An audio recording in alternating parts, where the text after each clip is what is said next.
Hello, my name is Henry, and on this video we're going to talk about some investing. And we're going to look at some of the simple ways that I use how to predict the market. So on this video we're going to look at the news, and then we are going to look at some technical analysis methods like a triple top formation and MACD. And then we are going to look at the investment week from February 25th to March the 1st, 2019. And our predictions were considered in S&P 500 futures, Bitcoin versus USD on Bitfinex, gold and silver. So, welcome aboard. Okay, first of all, I would like to mention that this is not considered to be, should not consider to be investment advice. Make your decisions on your own and take the responsibility for your investments. That's the way you become a better investor in time. Okay, the subject of the day is predictive methods. And what I like to stress here early is that you can learn how to use predictive methods. There are people who use only one method, and that's like their foundation. Let's say many of the predictive people in technical analysis, they use Elliott wave. That's like their go-to system where they predict the market, what is going to happen. And some of them used Bollinger Bands, and they make their predictions according to the Bollinger Bands. There are different things considered to be what is the most important thing in those methods. And there are people who watch the news, like react according to the news, and there are fundamental analysis made for many markets, which are considered to be like the ground rule, how you should predict the markets in the long run. And then there are fractal analysis based on time. Then there are different sort of methods how to predict the market as well, like in the technical analysis side. And of course, if you have some knowledge on how the certain market is working, when you are actually there, you see how the players move there, you see the products, how they sell and so forth. You listen to the customers, that's a totally different thing. And when you listen to the players, you listen to the CEOs, you listen to the board members, what they think about, you listen to the investors, that's a whole different game.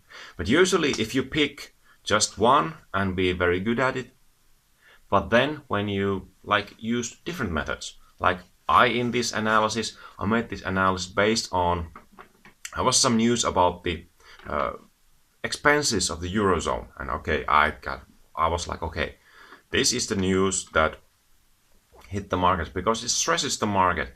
When it's in the front page in many sources, I feel that this creates fear in the market.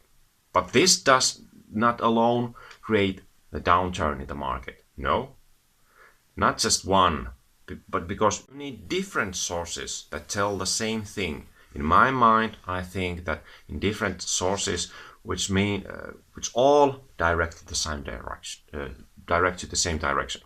Like we got the news, and then we got a triple top formation. In the markets, it says that if you have a triple top, so two top levels are at the same level. Two tops, let's say this first top level is on June, and this second top is on December, and top level is about the same. And now we are forming another triple top. So the third top level is about the same, like this before, two tops. So now we're getting closer to the triple top formation, and usually that means in technical analysis that we're going down. So we got second sign that we're probably going down. And we got like the third method that I used for this analysis was MACD.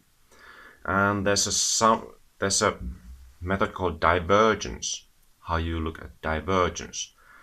So that is your job, what you have to do, look at what divergence means in MACD. I'm not telling you that it's a little bit more complicated method how you look at that, but after all, when you learn it, it's quite easy. But this is how I make analysis. I look at different methods. Sometimes I look at news, sometimes I look at fundamental analysis, sometimes I look at technical analysis, different tools, and if all of these tell the same thing, that now we're going down, it means in my case that we're going down.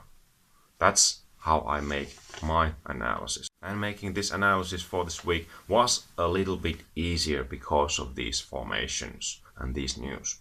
Okay, S&P 500 futures for this week, for February 25 to March 1st, 2019.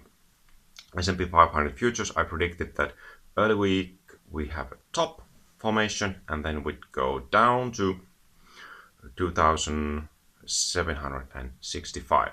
We got $10 away from that target, so pretty close. Bitcoin versus USD on Bitfinex, I predicted that we would go closer to the $4,100 levels. We got only to $3,990. But there was some upward movement. Gold early, I predicted we would go up. It was a very slight upward movement, and then on midweek we would go down. That was correct. And then I predicted we would go up again. That didn't happen. The downward movement was very strong for the week for gold. And the same thing happened in silver. Gold and silver markets are quite the same. Usually, if the gold market starts going up, silver market waits and then it goes up as well. So silver usually is considered to be following the gold market. So first I predict gold would go up to 16, silver would go up to $16. Get very close, $15,957, and then I predict midweek go down.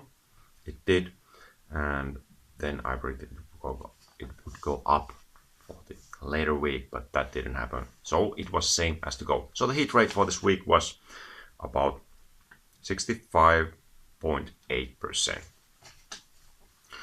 Okay, hope you learned something new from this video. Use different methods, test what works. Let's say you have 3 methods that you use. All of them point to the same direction. That's the direction for the market in my world. So learn to use those different methods, and that's where you'll become a better investor in time. Okay, if you want to contact me, you can find me on Twitter, LinkedIn, on Google+, and Facebook, Rosmerta Oy, and in Finnish, opilakia.fi. So, see you in the next video. Thanks for watching. Bye-bye. Calling out your name, love, do you feel the same? Love.